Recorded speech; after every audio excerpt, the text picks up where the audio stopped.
ನಮಸ್ತೆ ಸ್ನೇಹಿತರೆ, ಇವತ್ತು ನಾವು 10ನೇ ತರಗತಿಯ ಕನ್ನಡದಲ್ಲಿ ಗದ್ಯ ಭಾಗವನ್ನು ನೋಡ್ತಾ ಹೋಗುವ. ಗದ್ಯ ಭಾಗ ಶಬರಿ.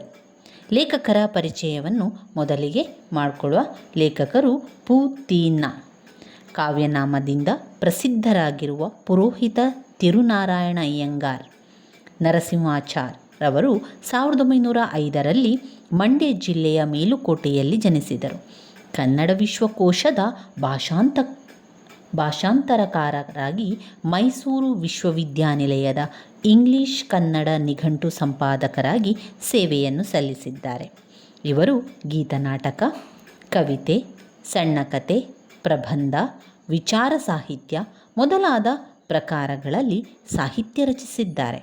ಇವರು ಅಹಲ್ಯೆ, ಗೋಕುಲ ನಿರ್ಗಮನ, ಶಬರಿ, ವಿಕಟಕವಿ, ವಿಜಯ, ಹಂಸ ದಮಯಂತಿ ಮತ್ತು ಇತರ ರೂಪಕಗಳು, ಹಣತೆ, ರಸಸರಸ್ವತಿ, ಗಣೇಶ ದರ್ಶನ, ಶಾರದಾ ಯಾಮಿನಿ, ಶ್ರೀ ಹರಿಚರಿತೆ, ರಥಸಪ್ತಮಿ ಎಂಬ ಕೃತಿಗಳನ್ನು ರಚಿಸಿದ್ದಾರೆ. ಹಂಸ ದಮಯಂತಿ ಮತ್ತು ಇತರ ರೂಪಕಗಳು ಕೃತಿಗೆ ಕೇಂದ್ರ ಸಾಹಿತ್ಯ ಅಕಾಡೆಮಿ ಪ್ರಶಸ್ತಿ, ಶ್ರೀ ಹರಿಚರಿತೆ ಕಾವ್ಯಕ್ಕೆ ಪಂಪ ಪ್ರಶಸ್ತಿ ಲಭಿಸಿದೆ. ಮೈಸೂರು ವಿಶ್ವವಿದ್ಯಾನಿಲಯ ಗೌರವ ಡಿ.ಲಿಟ್ ಪದವಿ ನೀಡಿ ಗೌರವಿಸಿದೆ. ಚಿಕ್ಕಮಗಳೂರಿನಲ್ಲಿ 1981ರಲ್ಲಿ ನಡೆದ 53ನೆಯ ಅಖಿಲ ಭಾರತ ಕನ್ನಡ ಸಾಹಿತ್ಯ ಸಮ್ಮೇಳನದ ಅಧ್ಯಕ್ಷರಾಗಿದ್ದರು.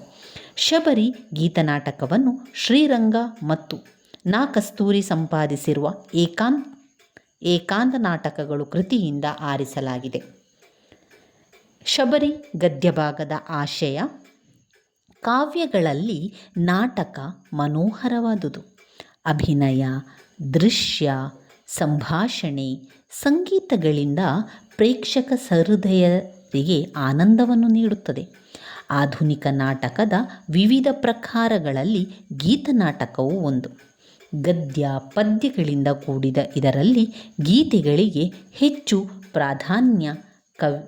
ಪ್ರಾಧಾನ್ಯತೆಯನ್ನು ಕೊಡುವಂಥದ್ದು. ಇನ್ನು ಕಥೆಯ ಘಟನೆಗಳಿಗೆ ಪೂರಕವಾಗುವ ಮೇಳದವರ ಭಾಗವಹಿಸುವಿಕೆ ನಾಟಕದ ಸೊಗಸನ್ನು ಹೆಚ್ಚಿಸುತ್ತದೆ. ರಾಮಾಯಣ, ಮಹಾಭಾರತ ಪ್ರಸಿದ್ಧ ಮಹಾಕಾವ್ಯಗಳು. ಅವುಗಳಿಂದ ಪ್ರೇರಿತವಾಗಿ ಹಲವು ಕೃತಿಗಳು ರಚಿತವಾಗಿದೆ. ಅವುಗಳಲ್ಲಿ ಗೀತನಾಟಕಗಳು ಜನಪ್ರಿಯವಾಗಿದೆ. ಸಾಹಿತ್ಯ, ಸಂಗೀತ, ನೃತ್ಯ ಕಲೆಗಳ ಸಂಗಮವಾದ ಗೀತನಾಟಕ ಸಂಭಾಷಣಾಯುಕ್ತವಾದುದು. ಪ್ರತಿಯೊಂದು ಪಾತ್ರದ ಹಿರಿಮೆಯೊಂದಿಗೆ ಸಂವೇದನಾಶೀಲವಾಗಿ ಕಥೆಯನ್ನು ನಿರೂಪಿಸುವ ಗುಣ ಈ ಗೀತನಾಟಕದ್ದಾಗಿದೆ. ಶಬರಿ ಗೀತನಾಟಕ ರಾಮಾಯಣ ಮಹಾಕಾವ್ಯವನ್ನು ಆಧರಿಸಿದೆ. ತನ್ನ ಆರಾಧ್ಯ ಪುರುಷನ ದರ್ಶನದಿಂದ ಕೃತಾರ್ಥಗಳಾಗುವೆನೆಂಬ ಭಾವದಿಂದ ಶಬರಿ ಶ್ರೀರಾಮನಿಗಾಗಿ ಹಂಬಲಿಸಿ ಕಾತರಿಸುತ್ತಾಳೆ. ಶ್ರೀರಾಮ ದರ್ಶನ ಆಕೆಗೆ ಧನ್ಯತೆಯನ್ನು ತಂದುಕೊಡುತ್ತದೆ. ರಾಮ ಲಕ್ಷ್ಮಣರನ್ನು ಆದರ ಆತಿಥ್ಯದಿಂದ ಸತ್ಕರಿಸಿ ಗೌರವಿಸಿದ ಶಬರಿ ತನ್ನ ಬಾಳಿನ ಹಂಬಲ ತೀರಿದ ನಂತರ ಬಾಳು ಅರ್ಥಹೀನವೆಂದು ಭಾವಿಸಿ ಮುಕ್ತಿಗಾಗಿ ಪ್ರಯತ್ನಿಸುವ ಸಂವೇದನೆಗೆ ಒಳಗಾಗುತ್ತಾಳೆ.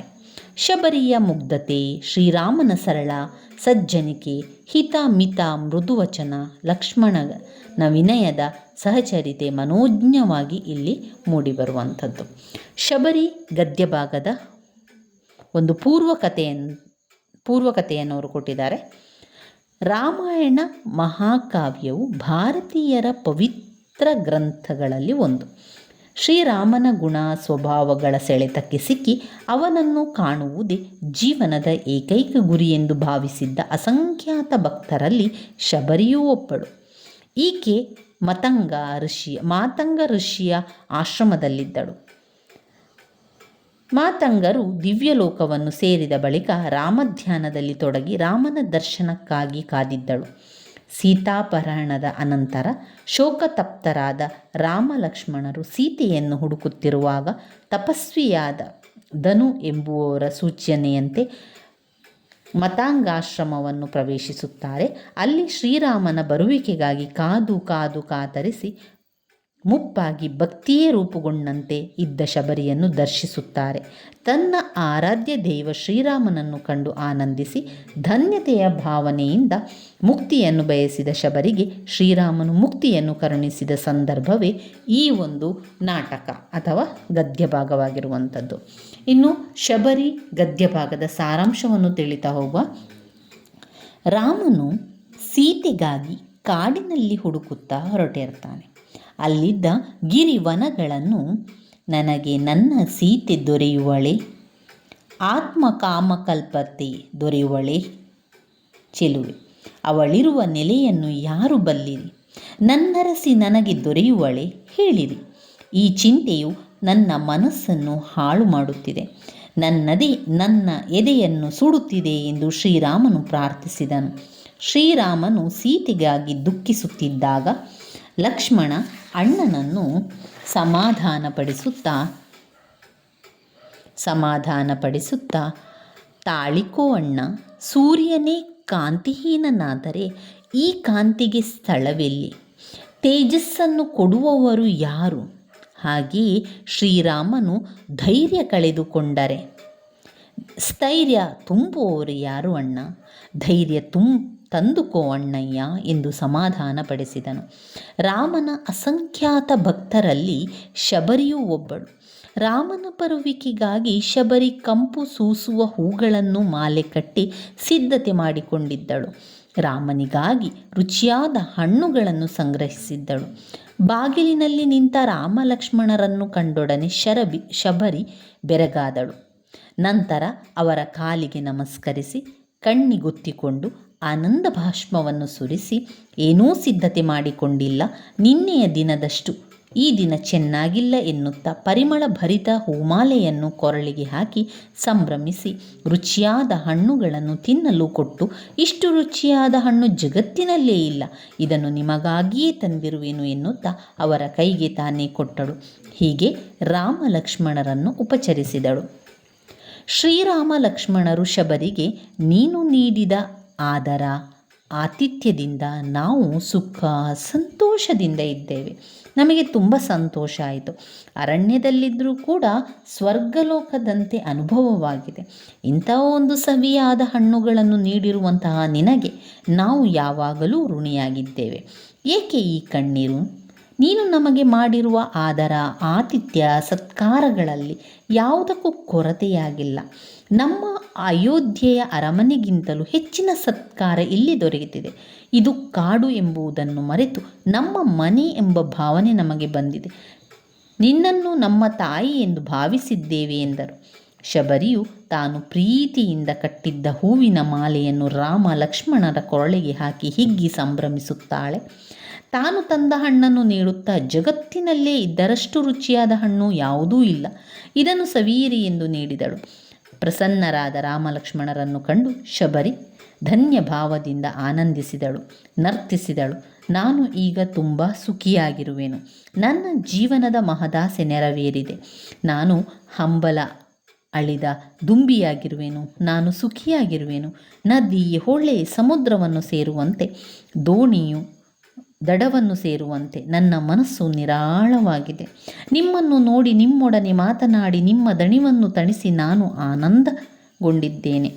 ಇಂದು ನನ್ನ ಮನಸ್ಸಿನ ಭಾರ ಇಳಿದು ಹಗುರವಾಗಿದೆ, ಜೀವನ ಸಾರ್ಥಕವಾಗಿದೆ, ಪರಲೋಕ ಕರ ನೀಡಿ ಕರೆಯುತ್ತದೆ, ನಾನು ಅತ್ಯಂತ ಸುಖಿಯಾಗಿರುವೆನು ಎಂದು ರಾಮನನ್ನು ಕಂಡ ಶಬರಿ ಹೇಳುವಂತಹ ಸಂದರ್ಭವಾಗಿದೆ.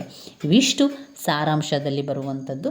ಅಂದರೆ ಶಬರಿ ಕಾಯ್ತಾ ಇರುವಂಥದ್ದು ರಾಮನ ಬರುವಿಕೆಗಾಗಿ. ರಾಮ ಲಕ್ಷ್ಮಣರು ಬಂದ ತಕ್ಷಣ ತಾನು ಮಾಡಿರುವಂಥ ಹೂವಿನ ಮಾಲೆಯನ್ನು ಹಾಕಿ ಆತಿಥ್ಯವನ್ನು ಸ್ವೀಕರಿಸುವಂಥದ್ದು. ಸುಖವಾಗಿ ಸಂತೋಷದಿಂದ ಶ್ರೀರಾಮ ಲಕ್ಷ್ಮಣರು ಶಬರಿಗೆ, ನೀನು ನೀಡಿದ ಆತಿಥ್ಯದಿಂದ ನಾವು ಸುಖ ಸಂತೋಷದಿಂದ ಇದ್ದೇವೆ ಅಂತ ಹೇಳುವಂಥದ್ದನ್ನು ಕಾಣ್ಬೋದು. ಇನ್ನು ಇಲ್ಲಿ ಈ ಒಂದು ಶಬರಿ ಎನ್ನುವಂತಹ ಗದ್ಯ ಭಾಗದಲ್ಲಿ ಬಂದಿರುವಂತಹ ಅರ್ಥಗಳನ್ನು ನೋಡುವ.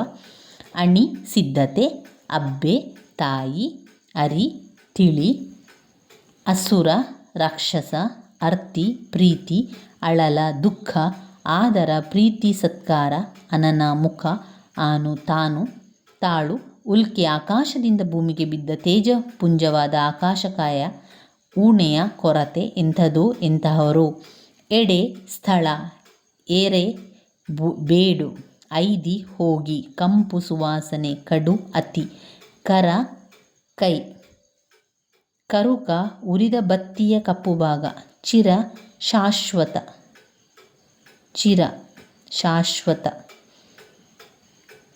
ಚೀರಸ್ಸ ಸೀರೆ ನಾರು ಬಟ್ಟೆ ತಣಿಯು ತೃಪ್ತಿ ತೃಷೆ ಬಾಯಾರಿಕೆ ದಿಟ್ಟಿ ದೃಷ್ಟಿ ನಲ್ಮೆ ಪ್ರೀತಿ ತೇಜ ಕಾಂತಿ ತುಸು ಸ್ವಲ್ಪ ನೆರವು ಸಹಾಯ ನಾಚು ನಂಬು ಪೆರೆ ಚಂದ್ರ ಪದ ಪಾದ ಬೆಂಬಲ ಗುಂಪು ಪೂಗಳು ಹೂಗಳು ಬನ್ನ ಕಷ್ಟ ತೊಂದರೆ ಭಯಕೆ ಇಚ್ಛೆ ಬೆರಗು ಆಶ್ಚರ್ಯ ಭೂಮಿ ಜಾತೆ ಸೀತೆ ಬಳಿ ದಾರಿ ಬೇಗೆ ದುಃಖ ಬೆಂಕಿ ಮಧುಕರ ದುಂಬಿ ಮಧುಪರ್ಕ ಅತಿಥಿಗಳಿಗೆ ನೀಡುವ ಮೊಸರು ತುಪ್ಪ ನೀರು ಜೇನುತುಪ್ಪ ಸಕ್ಕರೆ ಮಿಶ್ರಿತ ಪಾನೀಯ ದೇವು ಬಂದರು ಮೆದುಳು ಮೋಡಿ ವೇದಿ ಹೋಮ ಮಾಡುವ ಸ್ಥಳ ಲೇಸು ಉತ್ತಮ ಸನಿಹ ಸಮೀಪ ಸಿದ್ಧ ತಪಸ್ವಿ ಹವಣು ಸಿದ್ಧತೆ ಶ್ರಮಣಿ ತಪಸ್ವಿನಿ ಸವಿ ಸಿಹಿ ಸುರಭಿ ಕಾಮಧೇನು ಹಳು ಕಾಡು. ಇವಿಷ್ಟು ಅರ್ಥಗಳಾಗಿದೆ. ಇನ್ನು ಶಬರಿ ಗದ್ಯದಲ್ಲಿ ಬರುವಂತಹ ಪ್ರಶ್ನೋತ್ತರಗಳನ್ನು ನೋಡ್ತಾ ಹೋಗುವ. ಶ್ರೀರಾಮನ ತಂದೆಯ ಹೆಸರೇನು? ಶ್ರೀರಾಮನ ತಂದೆಯ ಹೆಸರು ದಶರಥ. ಶ್ರೀರಾಮನಿಗೆ ಸಮರ್ಪಿಸಲು ಶಬರಿ ಏನನ್ನು ಸಂಗ್ರಹಿಸಿದಳು? ಹೂವು ಹಣ್ಣುಗಳನ್ನು ಸಂಗ್ರಹಿಸಿದಳು. ಮತಂಗಾಶ್ರಮದಲ್ಲಿ ವಾಸವಿದ್ದ ತಪಸ್ವಿನಿಯಾರು? ಮತಂಗಾಶ್ರಮದಲ್ಲಿ ವಾಸವಿದ್ದ ತಪಸ್ವಿನಿ ಶಬರಿ. ರಾಮ ಲಕ್ಷ್ಮಣರಿಗೆ ಮತಂಗಾಶ್ರಮಕ್ಕೆ ಹೋಗಲು ಸೂಚಿಸಿದವರು ಯಾರು? ರಾಮಲಕ್ಷ್ಮಣರಿಗೆ ಮತಂಗಾಶ್ರಮಕ್ಕೆ ಹೋಗಲು ಸೂಚಿಸಿದವರು ಯಾರು? ರಾಮ ಲಕ್ಷ್ಮಣರಿಗೆ ಮತಂಗಾಶ್ರಮಕ್ಕೆ ತಪಸ್ವಿಯಾದದ್ದನ್ನು ಸೂಚನೆಯನ್ನು ಕೊಡುವಂಥದ್ದು. ಶಬರಿ ಗೀತ ನಾಟಕದ ಕರ್ತೃ ಯಾರು? ಪೂತಿ ನರಸಿಂಹಾಚಾರ್. ಕಾವ್ಯಗಳು ಪ್ರೇಕ್ಷಕರಿಗೆ ಏನನ್ನು ನೀಡುತ್ತದೆ? ಕಾವ್ಯಗಳು ಅಭಿನಯ, ದೃಶ್ಯ, ಸಂಭಾಷಣೆ, ಸಂಗೀತಗಳಿಂದ ಪ್ರೇಕ್ಷಕ ಸಹೃದಯದವರಿಗೆ ಆನಂದವನ್ನು ನೀಡುತ್ತದೆ. ಸೀತೆಗೆ ಭೂಮಿ ಜಾತೆ ಎಂದು ಹೆಸರು ಬರಲು ಕಾರಣವೇನು? ಜನಕ ಮಹಾರಾಜನು ಸಂತಾಪ ಫಲಕ್ಕಾಗಿ ಪುತ್ರ ಕಾಮೇಷ್ಟಿಯಾಗವನ್ನು ಮಾಡಿ ಮಿಥಿಲೆಯಲ್ಲಿ ಭೂಮಿಯನ್ನು ಉಳುಮೆ ಮಾಡುತ್ತಿದ್ದಾಗ ದೊರೆತ ಶಿಶುವೇ ಸೀತೆ. ಹೀಗಾಗಿ ಸೀತೆಗೆ ಭೂಮಿ ಜಾತೆ ಎಂಬ ಹೆಸರು ಬಂತು. ಲಕ್ಷ್ಮಣನನ್ನು ಸೌಮಿತ್ರಿ ಎಂದು ಕರೆಯಲು ಕಾರಣವೇನು? ಲಕ್ಷ್ಮಣನು ಸುಮಿತ್ರೆಯ ಮಗನಾದುದರಿಂದ ಅವನನ್ನು ಸೌಮಿತ್ರಿ ಎಂದು ಕರೆಯುತ್ತಾರೆ. ರಾಮನ ಬರುವಿಗಾಗಿ ಮತಂಗಾಶ್ರಮದಲ್ಲಿ ಕಾಯುತ್ತಿದ್ದವರು ಯಾರು? ರಾಮನ ಬರುವಿಗಾಗಿ ಮತಂಗಾಶ್ರಮದಲ್ಲಿ ಕಾಯುತ್ತಿರುವವರು ಶಬರಿ. ಇನ್ನು ಬರುವಂಥದ್ದು ನಮ್ಮ 3-4 ವಾಕ್ಯದಲ್ಲಿ ಉತ್ತರಿಸಲಿಕ್ಕಿರುವಂತಹ ಪ್ರಶ್ನೆಗಳು.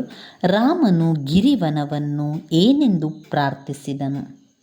ರಾಮನು ಸೀತೆಗಾಗಿ ಕಾಡಿನಲ್ಲಿ ಹುಡುಕುತ್ತಾ ಅಲ್ಲಿದ್ದ ಗಿರಿವನಗಳನ್ನು ನನಗೆ ನನ್ನ ಸೀತೆ ದೊರೆಯುವಳೆ, ಆತ್ಮ ಕಾಮಕಲ್ಪಲತೆ ದೊರೆಯುವಳೆ, ಚೆಲುವೆ ಅವಳಿರುವ ನೆಲೆಯನ್ನು ಯಾರೂ ಬಲ್ಲಿರಿ, ನನ್ನರಸಿ ನನಗೆ ದೊರೆಯುವಳೆ ಹೇಳಿರಿ.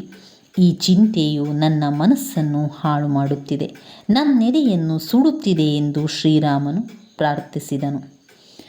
ಇನ್ನು ಪ್ರಶ್ನೆ, ಲಕ್ಷ್ಮಣನು ಅಣ್ಣನನ್ನು ಹೇಗೆ ಸಂತೈಸಿದನು? ಶ್ರೀರಾಮನು ಸೀತೆಗಾಗಿ ದುಃಖಿಸುತ್ತಿದ್ದಾಗ ಲಕ್ಷ್ಮಣ ಅಣ್ಣನನ್ನು ಸಮಾಧಾನಪಡಿಸುತ್ತಾ, ತಾಳಿಕೋ ಅಣ್ಣ, ಸೂರ್ಯನೇ ಕಾಂತಿಹೀನನಾದರೆ ಆ ಕಾಂತಿಗೆ ಸ್ಥಳವೆಲ್ಲಿ? ತೇಜಸ್ಸನ್ನು ಕೊಡುವವರು ಯಾರು? ಹಾಗೆಯೇ ಶ್ರೀರಾಮನು ಧೈರ್ಯ ಕಳೆದುಕೊಂಡರೆ ಧೈರ್ಯ ತುಂಬುವವರು ಯಾರು? ಧೈರ್ಯ ತಂದುಕೋ ಅಣ್ಣಯ್ಯ ಎಂದು ಸಮಾಧಾನ ಪಡಿಸಿದನು. ಇನ್ನು 3ನೇ ಪ್ರಶ್ನೆ, ರಾಮನ ಸ್ವಾಗತಕ್ಕಾಗಿ ಶಬರಿ ಮಾಡಿಕೊಂಡ ಸಿದ್ಧತೆಗಳೇನು? ರಾಮನ ಅಸಂಖ್ಯಾತ ಭಕ್ತರಲ್ಲಿ ಶಬರಿಯೂ ಒಬ್ಬಳು. ರಾಮನ ಬರುವಿಕೆಗಾಗಿ ಶಬರಿ ಕಂಪು ಸೂಸುವಂತಹ ಹೂಗಳನ್ನು ಮಾಲೆ ಮಾಡಿ ಅದರ ಮಾಲೆ ಕಟ್ಟಿ ಸಿದ್ಧತೆಯನ್ನು ಮಾಡಿಕೊಂಡಿದ್ದಳು. ರಾಮನಿಗಾಗಿ ರುಚಿಯಾದ ಹಣ್ಣುಗಳನ್ನು ಕೂಡ ಸಂಗ್ರಹಿಸಿದ್ದಳು.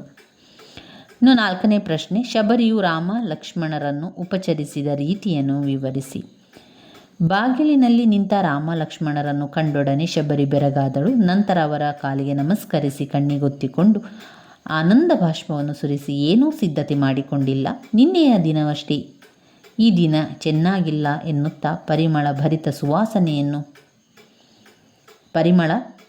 ಭರಿತವಾದಂತಹ ಒಂದು ಹೂಮಾಲೆಯನ್ನು ಕೊರಳಿಗೆ ಹಾಕಿ ಸಂಭ್ರಮಿಸಿ ರುಚಿಯಾದ ಹಣ್ಣುಗಳನ್ನು ತಿನ್ನಲು ಕೊಟ್ಟು, ಇಷ್ಟು ರುಚಿಯಾದ ಹಣ್ಣು ಜಗತ್ತಿನಲ್ಲೇ ಇಲ್ಲ, ಇದನ್ನು ನಿಮಗಾಗಿಯೇ ತಂದಿರುವೆನು ಎನ್ನುತ್ತಾ ಅವರ ಕೈಗೆ ತಾನೇ ಕೊಟ್ಟಳು. ಹೀಗೆ ರಾಮ ಲಕ್ಷ್ಮಣರನ್ನು ಉಪಚರಿಸಿದಳು. 5ನೇ ಪ್ರಶ್ನೆ. ಆತಿಥ್ಯ ಸ್ವೀಕರಿಸಿದ ರಾಮ ಲಕ್ಷ್ಮಣರು ಶಬರಿಗೆ ಏನು ಹೇಳಿದರು?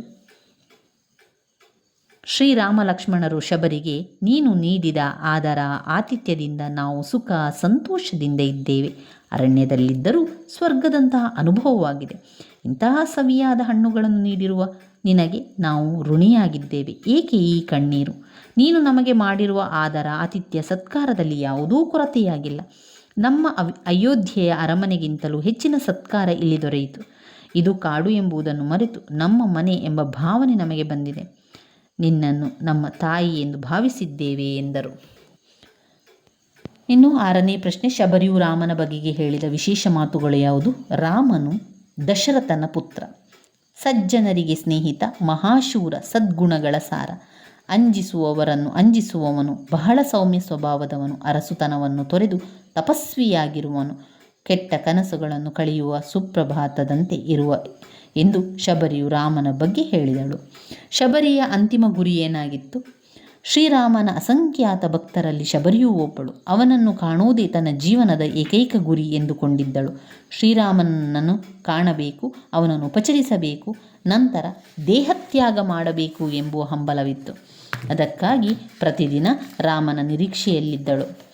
ಧನುವಿನ ಆದೇಶದಂತೆ ರಾಮ ಲಕ್ಷ್ಮಣರು ಮತಾಂಗಾಶ್ರಮಕ್ಕೆ ಬಂದಾಗ ಅತೀ ಸಂತೋಷಗೊಂಡರು. ರಾಮನಿಗೆ ಹಾರವನ್ನು ಹಾಕಿ ಹಣ್ಣು ಹಂಪಲುಗಳನ್ನು ಉಪಚರಿಸಿ ಸುಖಿಸಿದಳು.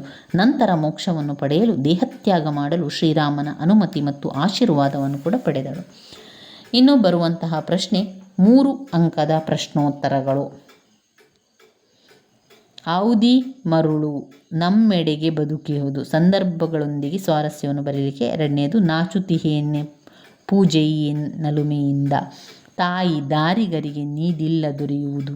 ರೂಪಿನಂತೆ ಮಾತು ಕೂಡ ಎನಿತು ದಾರವಾಗಿರುತ್ತದೆ. ಬೆಳಕಿಗೊಳಿದವರು ಉರಿದ ಬತ್ತಿಯ ಕರುಕ ಕಾಣದು. ಕಣ್ಣ ನೀರಿದೇಕೆ ತಾಯೇ ತುಸು ಒಣೆಯವಿಲ್ಲ. ಪುಣ್ಯ ಲೋಕ ದೊರೆಯಲೆಂದು ಹರಕೆಯಿಡೆನು. 8 ಮರಣವಲ್ಲ ಮುಕ್ತಿ ಪ್ರಭೋ ಇರುವೆ ನನ್ನ ಪ್ರಾಣ್ಕೆ. ಸೂರ್ಯನೇ ತೇಜ ಕಡೆಯಾರು. ಇದೆಲ್ಲ ಕೂಡ ಸಂದರ್ಭ ಸ್ವಾರಸ್ಯದ ಪ್ರಶ್ನೆಗಳಲ್ಲಿ ಬರುವಂಥದ್ದು.